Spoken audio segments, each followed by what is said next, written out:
Today we stand at a crossroads in history, a polar shift from old world to new world. Now most people don't realize it yet, but as I write this, an event much bigger than ourselves unfolds. Over the last 13 years, the concept of what it means to be free has changed. You can have all the money in the world and still not be free, and that is why, long ago, I stopped chasing freedom. Instead, I seek sovereignty. We have all noticed it.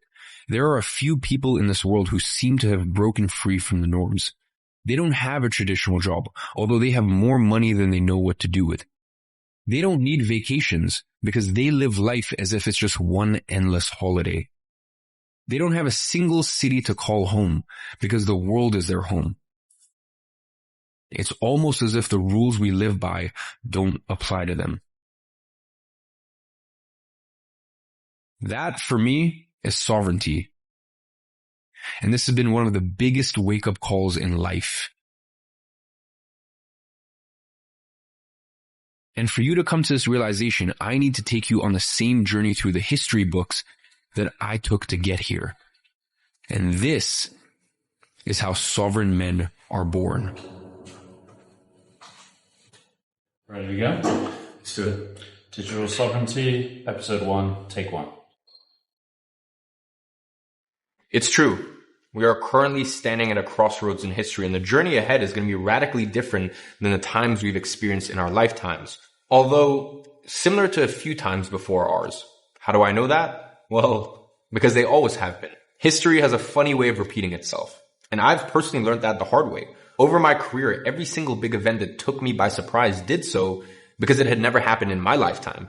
And these painful surprises led me to study the rise and the fall of the most powerful empires of the last thousands of years, where I saw that these events have indeed happened before, many times, with the rise and the fall of the Roman Empire to the ancient Greeks to the Renaissance, and most recently, with the American Revolution. And every time that happened, it was a sign that an empire was about to fall and give place to another one, conquering its sovereignty.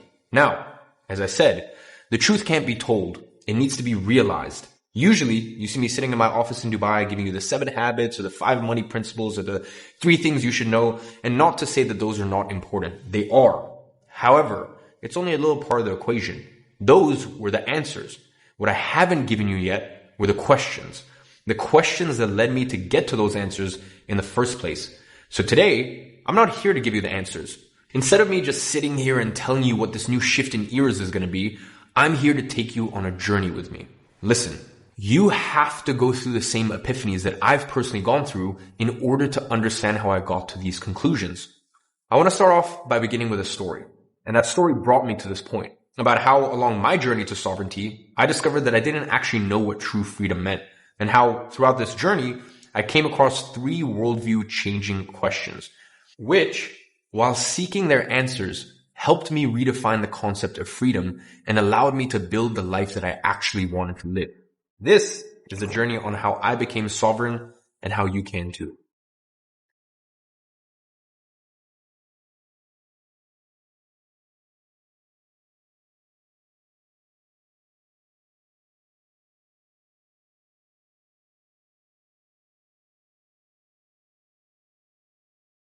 December 26th, 2015. That was the day that I published my first YouTube video documenting my journey to success. I was 15. Back then, I didn't know much. But from the few things I knew, one thing I was certain about. I didn't want to live a normal life. I wanted to live a life worth living, a life of freedom. And I was willing to study, research, and dedicate my life in order to make that happen. I've never had a father in my life who's properly supported me. My real dad was a alcoholic, abusive runaway. Never met him. My stepdad literally just gave up on me, and gave up on me and my mom.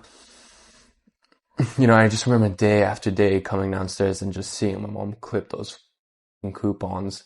And I just remember thinking no, this is not going to be my life. This is not going to be our life, and I just remember just instances where I felt so helpless because I'm if I don't take care of my family, even though it's just me and my mom, no one is.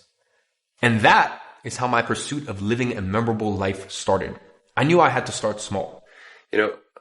when I came back to London, I really got serious and I looked at what goals I wanted to accomplish. I have 8 for this year, from the point at which I set it. One of them was to make 15,000.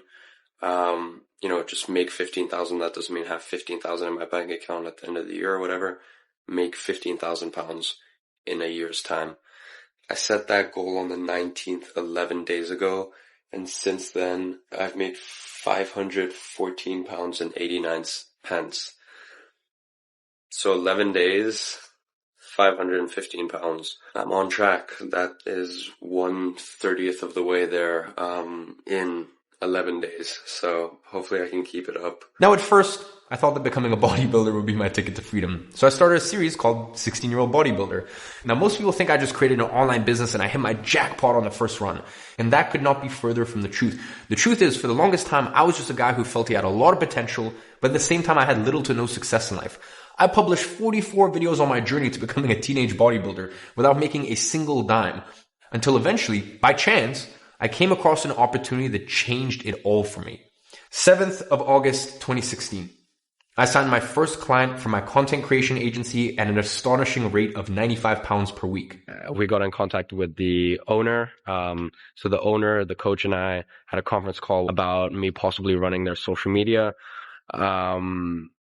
So that's confirmed right now. So guys, I was just making an invoice for my first billable next week. Next week's basically when I start getting paid for my social media work with the football club I'm working with. I just find it so crazy, guys. I'm creating invoices. I'm going to get to a stage where I have to start, paying taxes and filing tax returns. And I'm learning all this stuff, and it's super cool that, I'm learning this stuff at 16. And that was a big epiphany moment for me. I realized that businesses would be willing to pay me a few $100s a month to create content for them. And I did some very simple math. If I had 10 clients paying me $500 a month, that would be more than most people make after graduating from university. And at that moment, I felt like I had just discovered a crack in the system. I have never felt so excited because I knew I had so much potential, and it was just a matter of me putting in the work to get it done. But after a while, reality hit me. I tried to get another client for weeks, and weeks turned into months, 1 month, 2 months, 3 months, 4 months, 5 months, and at this point, I was feeling miserable. I felt stuck. I felt like I had so much potential, but I simply couldn't turn that into real life results, even though I was putting in all the work, day in and day out. It's 3 a.m. in the morning, so content creation, it's way harder than you could ever imagine. Now, if you've ever felt that, you know how frustrating it is. And the worst of it all, I felt like I was wasting valuable time in my life going to school and studying these pointless subjects. I always struggled with formal education. It was something about just sitting down and learning stuff that I had zero interest in, zero passion in. I just struggled, and I just got more and more frustrated to the point where I couldn't take it anymore. Time, which I could have been investing in my business. And that led me to the first big inflection point in my life. I vividly remember the day I was taking the tube at rush hour in London. One of those classic, humid, cold, heavy, rainy London days where everything just looks great. In fact, it was a day that was quite similar to how it is today. Except when you're in a manor in the countryside, rain is nice, it's peaceful. When you're experiencing rain in central London in the tube, it is the worst place to be. The tube was packed with people coming from work. It was one of those days where you could smell the sweat mixed with that terrible smell of wet dog that people get from walking in the rain. And I would look at the faces of every person coming in and out of that tube. And I just remember seeing the frustration on their faces. How you could clearly notice that none of them wanted to be there, but they simply had no other choice to do so. And I remember how depressing it felt just being amongst those people, and how I never wanted to be like that when I grew up. And it was on that day, in that tube, that I took a decision. I refused to follow the same path as everyone else. And for the longest time, I actually don't know if I've ever told you guys this, but I actually used to have a photo of the London tube on a rainy day as the background of my desktop wallpaper. For me, it was a reminder that that wasn't the path that I wanted for myself. And funnily enough, that very same week, the 1st of March 2017, I signed my second client, 7 months after signing the first one. Now, I'm actually going to be working with Athlete really, really closely in terms of content creation and building the brand. So there's going to be a lot of exciting stuff coming soon. And at the end of the month, I took the decision that changed it all. It was the 28th of March, 2017. And I'm happy to announce that today is the day where I have my last day at school. I'm officially the 17-year-old high school dropout. It's really scary, but hey, you just have to risk it. Now, 45 days after that, I had signed 4 new clients and I actually hired my first employee. So I've officially hired my first videographer. He is coming in from America in 2 weeks. And I think this month alone, I've signed like 4 new clients. And at the end of the year, I moved out into my own $5,000 apartment in central London. And yeah, guys, this is the main thing. I actually went to IKEA yesterday and picked this up. That table right there was actually the dining room table and there was no desk, so I switched them around. Now, it might look fast, but if you consider from the day I started, it took me almost 2 years to start making minimum wage money. The thing is, once I got there, getting to my financial freedom took only a couple more months. Well, I mean, literally a year ago, I was in Amalfi Coast, Italy, with my ex-girlfriend and her family, and I remember the plane ticket was like £100 or something like that, and her family literally had to pay for it because broke as yeah. I mean, obviously, 2 dads who just kind of stepped out of my life entirely. My mom, single mom, unemployed. Just looking back to a year ago, broke as fuck. And then now, literally past 5 weeks, 5 major cities. Traveling's always just been a goal of mine. So that's crazy to think about. And now, looking back on all of that, I've come to a realization. Up until that point, there was a single thing that was stopping me from leaving that mediocre life. It was the one common trend between every single one of the faces that I had seen on that tube on that rainy day. Now, remember what I told you at the beginning of the video? I'm not going to give you the answers. Instead, I'm going to give you the questions. You have to figure out the answers on your own when the right time comes. So, let me give you the first one. Do you know what's the thing that's stopping every single person in the tube that day from being truly successful in achieving freedom? Think about the answer. I doubt you'll get even close, but give it a shot anyway. If you are anything like me, you'll get more benefit from the thought experiment than the answer itself. But I will give you a spoiler. I'll tell you what the answer is not. You're probably going to think that it's something along the lines of they didn't work hard enough. But the truth is, all the people in that tube were working fucking hard. The problem is, it doesn't matter how hard you work. It's not about working hard. Who am I to sit here and say that I worked harder than all of those people? Maybe I didn't. The problem was much deeper than that. Now, you may also say that the problem was that they lacked freedom, but that's not a problem.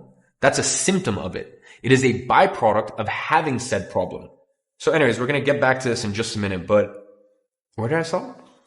When you moved into your new apartment in London. Yes. So at the end of the year, I moved out to my own $5,000 apartment in central London. You know, I had just been getting into entrepreneurship I'd been in it for like 4 or 5 months sort of properly. And in April, I made I don't know if you can see that, £5,100 after tax. So that's roughly $6,500 after tax, that is. That was kind of like my starting point, and that was only 6 months ago. And then to get to where I am now. But one thing that I wrote down, which was quite interesting, is I actually wrote down that my ideal lifestyle, roughly £18,500. I don't know how well you can see that. £18,500 is how much like my ideal like financial freedom, financial abundance would cost me. And I wrote that 6 months ago, and I thought, hey, shit, like in 2-3 years I'll get there. And I made this actually much more than this last month. So 6 months later, and that's kind of an amazing feeling. So after 14 years, it's time to move, I guess. First of all, I could never imagine this a year ago. If I could only tell you guys the amount of pain and hardship that I went through to get here, and how hard I had to fight for my own place. You know, I know people feel like a lot of people have excuses for themselves. And you know what? Like, maybe, as I said, like, maybe your parents weren't great to you, or you know what? Maybe you do live in a country where it's a bit harder, or like, all of this stuff, like trust me, I know what that feels like, you know, even to get this place, I'm 17 years old and I came from a not so good place. Whether that was, sort of family things that went on, whether that was certain financial burdens at a young age. hanging around people that weren't that great for me. I'm happy, because this is my journey, this is my story, and I managed to make one of my little dreams come true, which was have a place to myself, have a place that I could call home, and that was a peaceful and just was a happy place for me. So this is hopefully going to be my happy place, guys. And I'm going to share every single step of the journey with you. And that leads us directly to the second inflection point in my journey to freedom.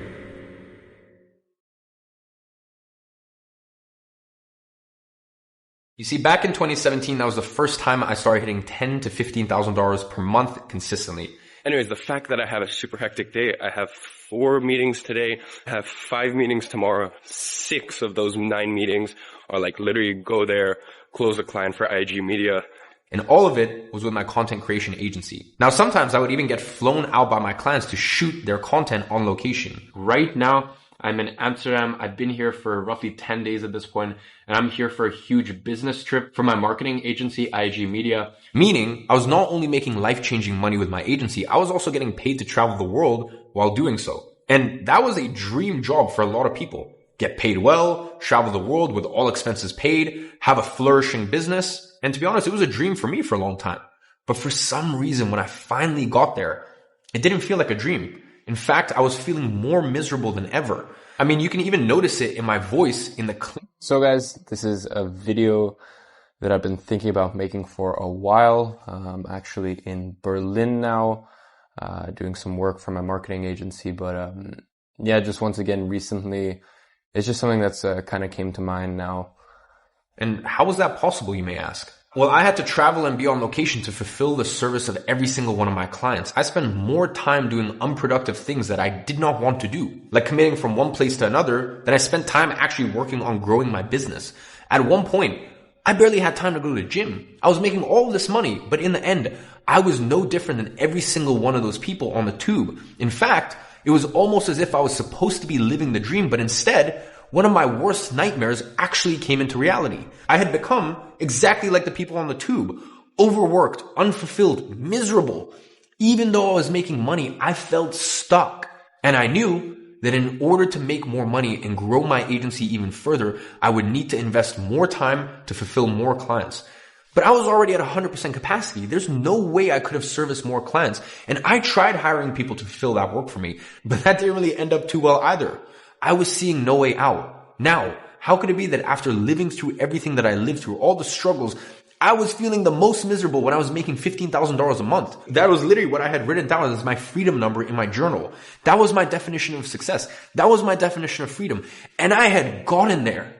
And there I was, feeling more stuck than ever. And I can tell you from experience, there's nothing more frustrating and depressing than getting to the place you've always looked up to, only to realize that was never the answer. That was not what I expected. And that, my friend, is when I had my second big realization. I didn't really know what true freedom really meant. That was when I truly realized that only having money is not the answer. Because you can have all the money you want and still be what I call a subordinate. A subordinate to your ordinary job, to your income, to your situation. I realized I didn't truly have a business. I had a job. And if you have a job, all you do at the end of the day is sell your time for money. And if you're selling your time, you're inevitably a subordinate. It doesn't matter how much you are selling it for. If you are not the one in control of your time, if you can't decide how you're going to use that time without external interference, by definition, you are a subordinate. And the outcome of being a subordinate is never freedom. No matter how hard you work, it can pay the bills, for sure.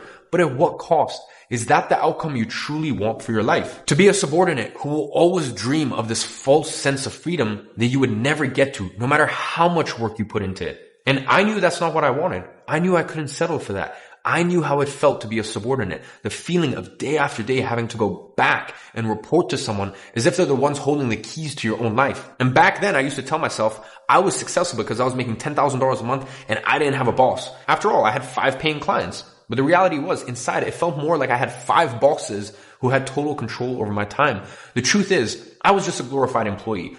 I couldn't do the things I wanted because I needed to schedule my day around my clients' hours. I was not the one in control. I was a subordinate to my clients. It was almost as if the more money I made, the further away I felt from having control of my own life. The control to take my own decisions without having to care about what other people need or want. That feeling of not being in control was slowly eating me from the inside. And that is when I took a decision. And it was not an easy decision, by the way, but it was time to go back to the drawing board. Because what I was doing there, although it was paying me well, it wasn't working.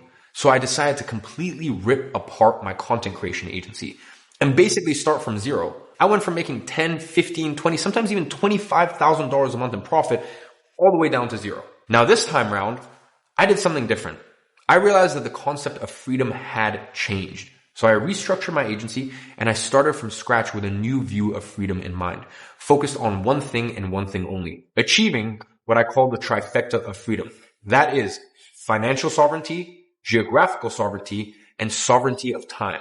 I chose a service that allowed me to operate as a business rather than a glorified employee. And the results? Well, instead of telling you, I would rather show you. Also keep in mind, last month I did $50,000 profit. So this time last year, I made 880 pounds, which is like, I made like 1.2K profit a year ago. And then a year later, I'm doing 50,000. But this year it looks like I'm on track to make $1 million, right? Last month was $50,000 of profit. At the time of recording this, I'm only halfway through the month, and I think it's going to be anywhere from 75 to 100,000. I honestly don't know. So I'm going to go ahead and put up the same thing I put up on Instagram, which is my Stripe, my PayPal, and the date terms of it. I'm also going to show my client invoices. So there's one on there for 9.5K plus VAT. This time around, I chose a very specific service to deliver. First, it was a service that allowed me to deliver it without being on location with clients. So by default, it didn't matter what I did. Going into it, I already had geographical sovereignty. Now, some people think that you achieve geographical sovereignty, and that's a trap. You don't achieve geographical sovereignty. You either have it from the get-go or you don't. Period. You won't magically achieve it as you make more money.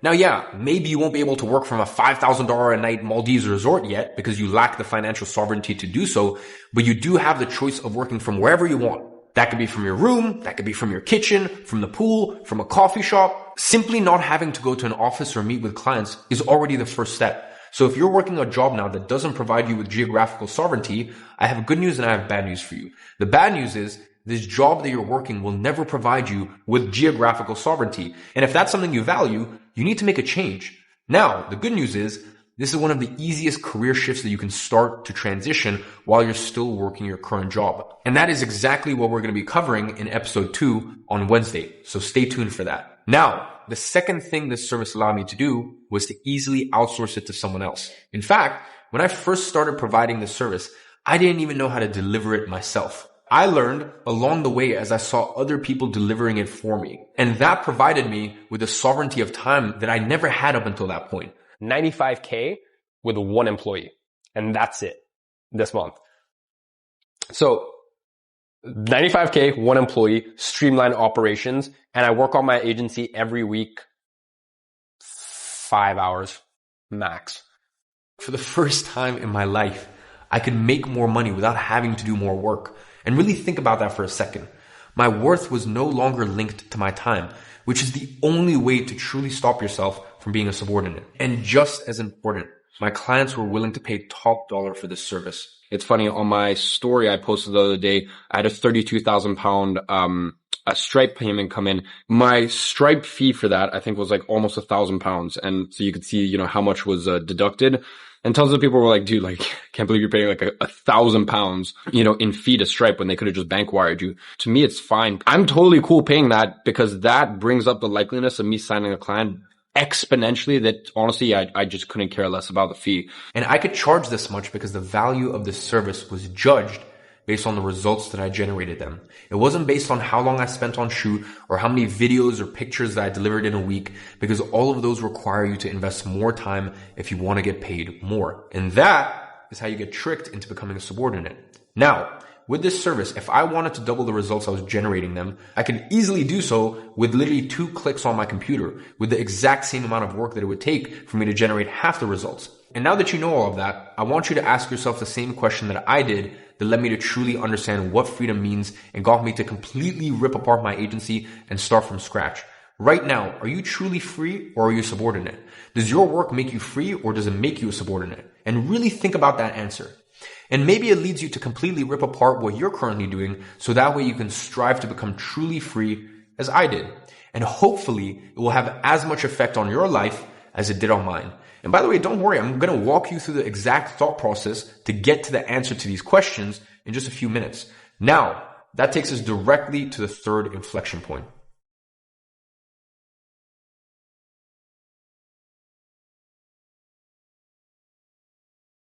March 21st, 2020. That was the day and year that everything changed for me. So, ladies and gentlemen, I feel as though we should address the elephant in the room. As I mentioned, I ripped apart my six-figure agency and started from scratch with the ultimate goal of achieving the trifecta of sovereignty: financial, geographic, and time sovereignty.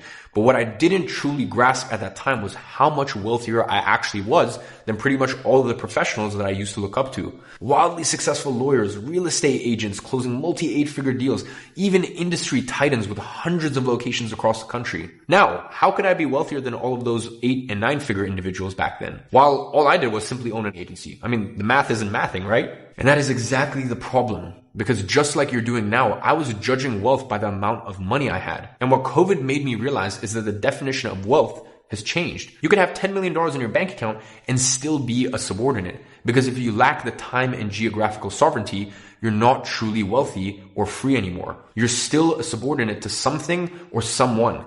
Now that could be your job, that could be your boss, that could be your parents, that could be your business. It doesn't matter what it is. At the end of the day, a subordinate is a subordinate. And when COVID hit, I was enjoying my geographical sovereignty in Cape Town, one of my favorite cities in the world. But back then, I still had my residency in London.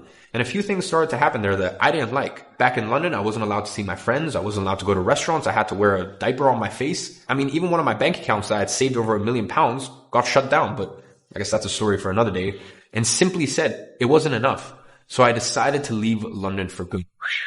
So, ladies and gentlemen, I have officially left London, left the UK, and moved to a brand new. And I ended up spending a few months in Cape Town, really knuckling down, going through a monk mode period. And my agency was flourishing at that time. Well, either way, I'm still going to throw in a screenshot on top of that. Plus, you guys got the email thread. So secured 5K today, billing them the rest of 5K next week. So yeah, it is Friday night. Close another client. As I said, 10,000 up front. All right. Amazing. Is there anything else that you need from us? No, I think everything is clear. So Awesome. Yeah, all I can say is it's an honor to have you a part of the agency, and I really look forward to what we're going to be able to do together. Yeah, me too. Awesome. See you Monday. All right. Thanks, guys. Talk soon. Yes, sir. I felt smooth. I felt smooth that sales call. I know what it is.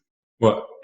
It's the first one that is as early as this one, and you have a very different energy, resemblance, everything.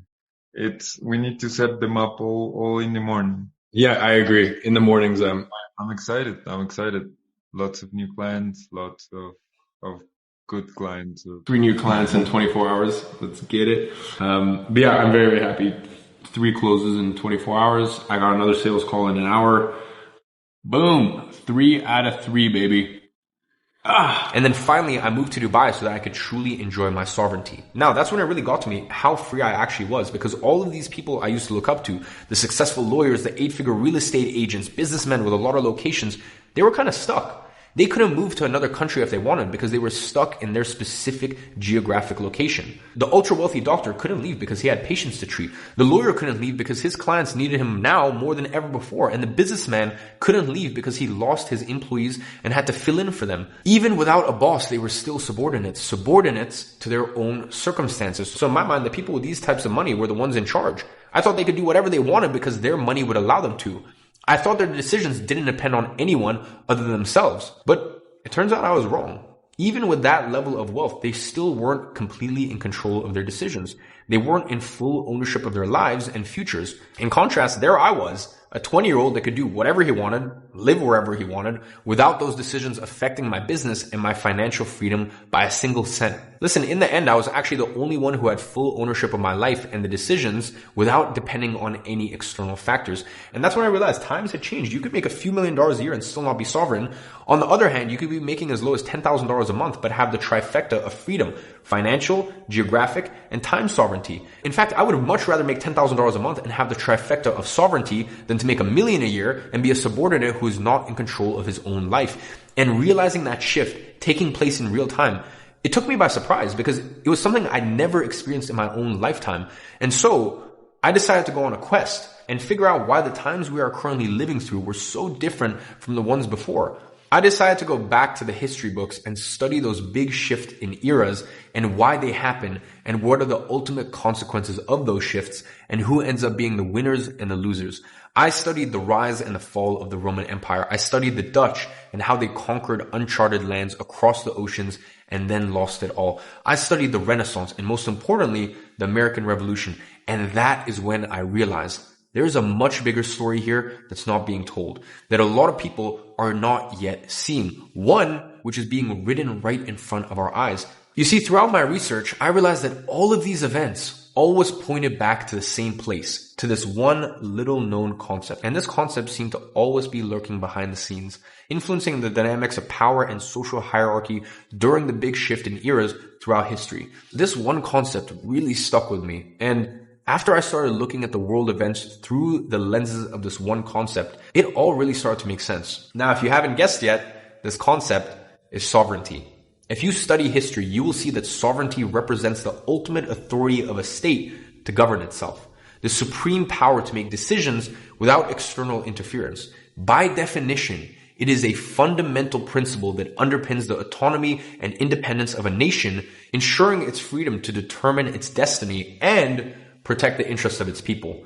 And what you need to understand here is the world is in constant transition of sovereignty powers. And some people call these transitions the changing world orders. If you approach these shifts and understand how the sovereignty dynamics change during them, you will see that there are always winners and losers. And whenever those big shifts happen, you do not want to be on the losing side. So let me tell you who those winners and losers are.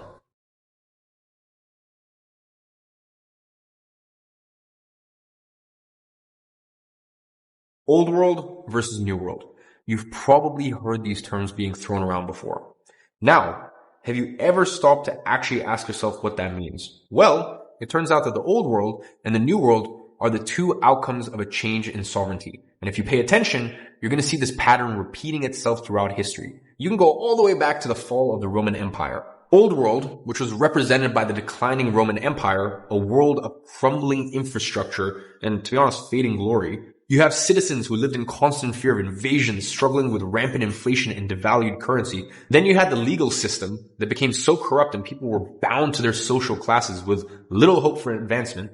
Then you had the New World, and here the winners were the church, the ones in charge of the emerging feudal system and the Byzantine Empire, emerging as a center of trade and learning, preserving much of Roman culture while developing new systems of law and governance. And then you had the Renaissance. You had the old world, which was represented by the Dark Ages, constant wars, famine, ridiculing the man figure, shaming the ones trying to build wealth. And then you had the new world, which was represented by the Renaissance, a revolution in science, art, and commerce, one of the most prosperous eras of humankind. And then most recently, the American Revolution. You had the old world, which was represented by the monarchical system of Europe, where economic opportunities were very limited. You had very little freedom and your social status was mostly determined by birth. And then you had New World, which embodied the ideals of the American Revolution. Democracy, individual liberty, and self-governance. A land of opportunity and freedom where it was possible for an individual to create his own success. And as you can tell, the people who stayed in the old world, they got stuck into old paradigms, struggling for the rest of their lives. While the ones that made it to the new world got to experience levels of success, wealth, and freedom that weren't even thought possible in the old world. And the more and more I look into these events, the more similarities that I notice the times we're living in today. If we go back to the American Revolution, the Americans were still a colony to the British colonial powers. And let's just say the life wasn't particularly good back then. Let me paint a picture for you here. The economic opportunities were extremely limited. I mean, most people were working low-level jobs with little chance for advancement. Moving up in society was extremely difficult, if not impossible for most. Most people were tied to their land or jobs, unable to seek opportunities elsewhere. Your social status was largely determined by birth. Currency devaluation and inflation were common problems. They had high taxes. Travel between colonies or to other countries required permissions and was costly. The political decisions and the ones in charge couldn't care less about how their decisions impacted your life. Economic policies favored British interests over colonial prosperity, and they were in constant threat of war with Native Americans, French, or other European powers. I mean, it was basically a life of very limited choices, restricted freedoms, and minimal control over one's destiny. And that is the ultimate reflection of the old world. After all, that is what being a subordinate means. You cannot take your own decisions without external interference, and you don't have the autonomy to determine your own destiny. And they were subordinates to the British colonial powers. Now, if you think about it, isn't that extremely similar to the exact world setting that we have today? You have most people who are still working low-level jobs with little chance for advancement. You have many people who are tied to their land or jobs, unable to seek opportunities elsewhere. You have currency devaluation and inflation, which are common problems. You have high taxes. Traveling to other countries is inaccessible for most people due to the high cost of it. The political decisions and the ones in charge couldn't care less about how their decisions impact your life. You have economic policies which favor big corporations' interests over the prosperity of its people. You have constant threat of war. You have changes in policy which could dramatically affect your life with little warning. And for most people, it is still a life of very limited choices, restricted freedoms, and minimal control over their destiny. But wait, there's more. Naturally, the American people, they weren't happy with the situation. I mean, they had a vision for a better world, a new world that they wanted to claim. And obviously, the British colonial powers were very against that. So they did a few things to retaliate. First, they tried to control the flow of information to the colonies. They actually enacted something called the Stamp Act of 1765. That act basically required all legal documents, newspapers, and pamphlets to carry a special stamp. And what that did in practice was it increased the cost of printing, which then limits the distribution of newspaper, which in practice meant reducing the spread of ideas that could criticize or challenge British policies and authority. It was a way to censor the challenging views against the ruling power. And if that wasn't enough, the British authorities would often censor or fully shut down colonial newspapers that were publishing anti-British sentiment. You actually had editors and publishers who could face arrest or even have their printing presses confiscated. And it's crazy because we actually see the exact same thing happening today with social media. The medium is different, but the intentions behind it are the exact same. We both know for a fact that certain topics get censored on social media, and posts that mention these topics often get their reach limited, which reduces the spread of those ideas. And by the way, that is exactly the same purpose of the Stamp Act of 1765. And then if you keep publishing about those ideas, what happens? Your account gets shut down, just like they used to do with the colonial newspapers. And then finally, if that's not enough, they just throw you in jail, just like they used to do back in the day. Now, the second thing that started happening is that the British colonial powers started taking decisions that affected the American colonies without their inputs. First, you see, the Stamp Act was also seen as a way to assert British authority over the colonies because it imposed a direct tax on the colony without their input. Basically, they were saying that they had the right to take decisions on your behalf that affect your life without any of your input. Isn't that the exact same thing that's happening today? And then you had tax increases, financial policies, data privacy issues, and so on, both from the government's end as well as from big corporations. And naturally, that fueled growing dissatisfaction towards the standing setting of the government back in the American colonies. Basically, what I'm trying to say here is that all of these events led people in the colonies to see that the government didn't give a shit about them. The level of dissatisfaction reached its peak, which fueled the desire to create a new system of self-governance. Just like today, the dissatisfaction towards the government is at an all-time high, not in one particular country, but virtually across the entire world, and we are getting closer and closer to a tipping point. Now, if the situation back then and now are virtually the same, what does this all mean? Well, first of all, it means that there's got to be an old world and a new world. And that's the segue that leads us back to the unanswered question that I asked you at the beginning of the video. The realization I had years later, looking back at that day in the London Tube. Do you know what's the thing that's stopping every single person in the tube that day from being truly successful in achieving freedom? And after I understood the current world setting and compared it to similar events that happened in the past, I finally got to the answer. The problem was not that they weren't working hard enough.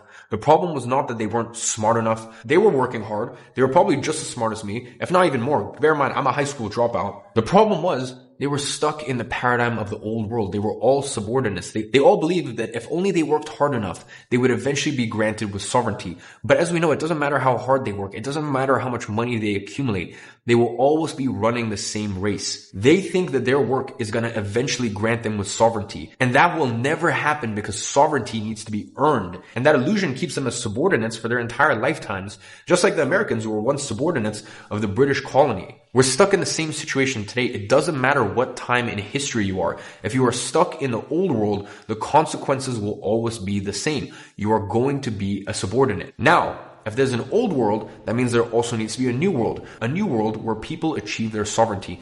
Now, before I present you this new world, we need to get back to the 2 questions I asked you. Because remember, the truth cannot be told, it needs to be realized. So I wouldn't be doing you any favors by simply letting you know about this new world without first getting you to understand where you're currently sitting. So, that question is, today, are you a subordinate or a sovereign? Does your work make you free or does it make you a subordinate? It is essential that you reflect on that, because if you are a subordinate, you already understand where that's going to take you. If you're not sure, I'll give you a simple exercise to help you figure it out. Just think about all the decisions that you've taken in the last week.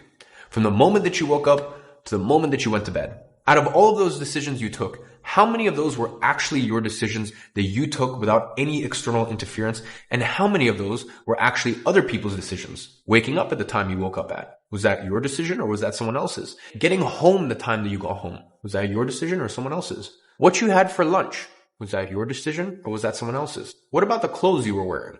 The car you were driving, or the transportation vehicle that you were taking? The content that you watched on social media, do you purposefully search for that content, or did that get recommended to you by the algorithms? Out of everything you did, how many of those decisions were truly, actually yours? And now you tell me, are you a subordinate or are you a sovereign man that governs himself and takes decisions without any external interference based on your best interests? As I said, I'm not going to give you any answers here. I'm giving you the questions so you can come up with your own answers.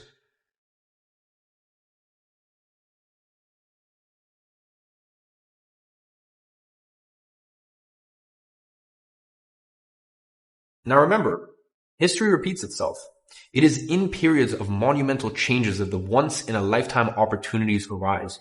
We are literally witnessing a new chapter of the history books being written right in front of our eyes, and we get to choose what this new chapter is going to look like. After all, if there is an old world, there needs to be a new world. Back in the American Revolution, after more than 169 years living as subordinates under British rulers, a few specific men got tired of having other people decide on their freedom without their input. They were tired of living as peasants under the control of rulers who did not represent their ideals.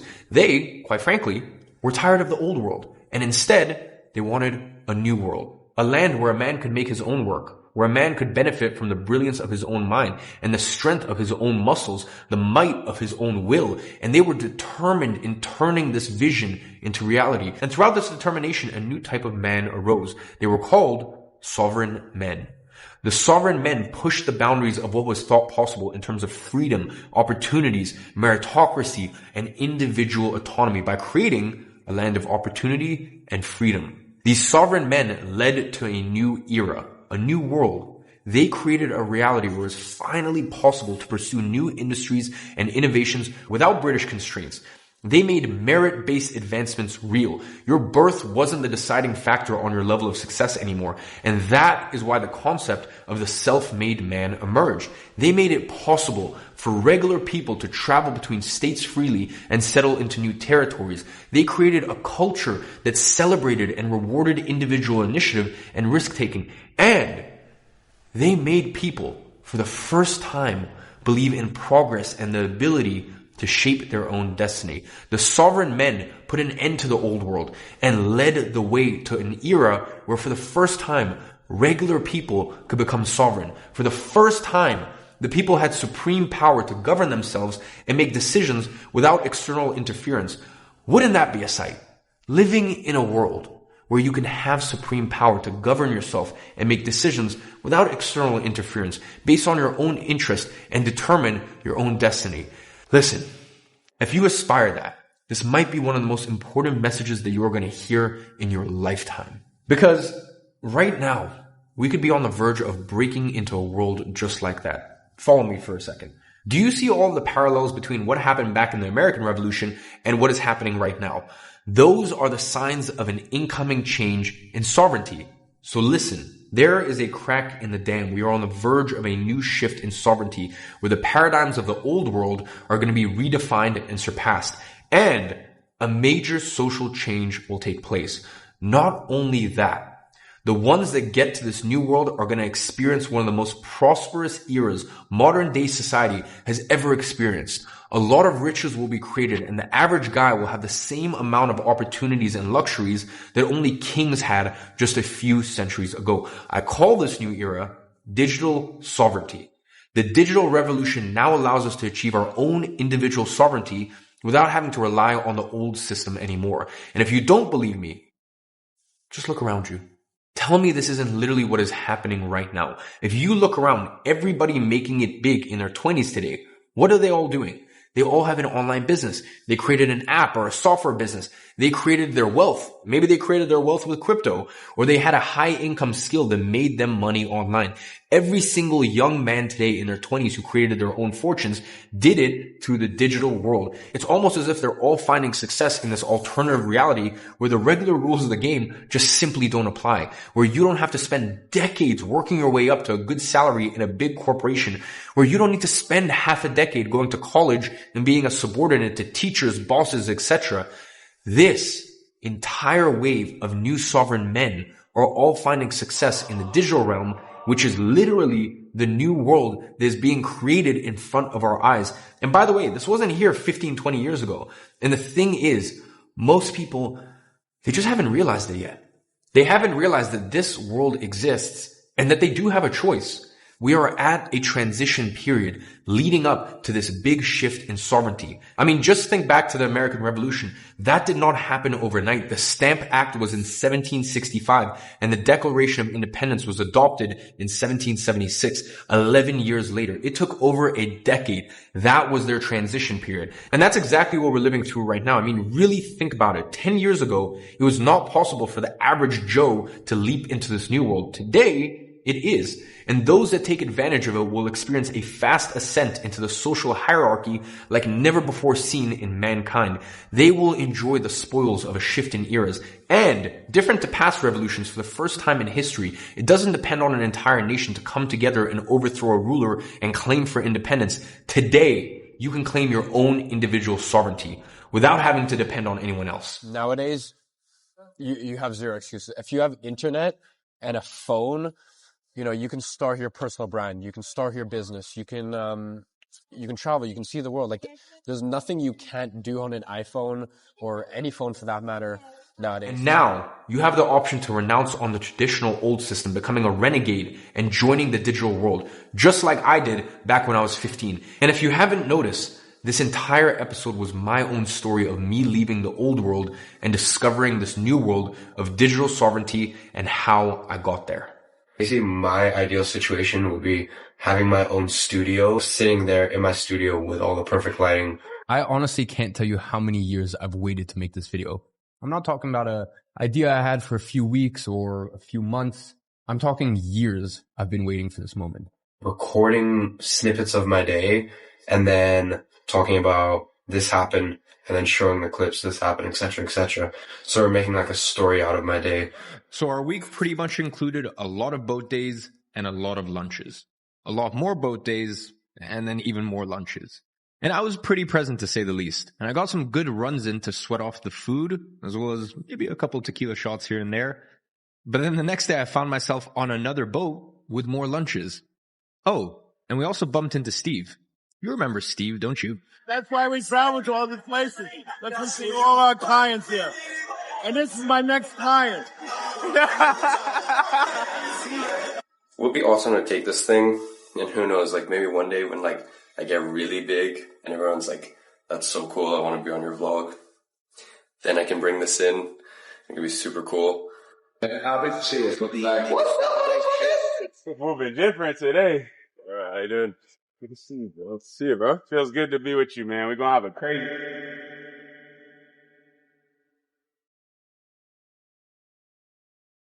What's up, brother?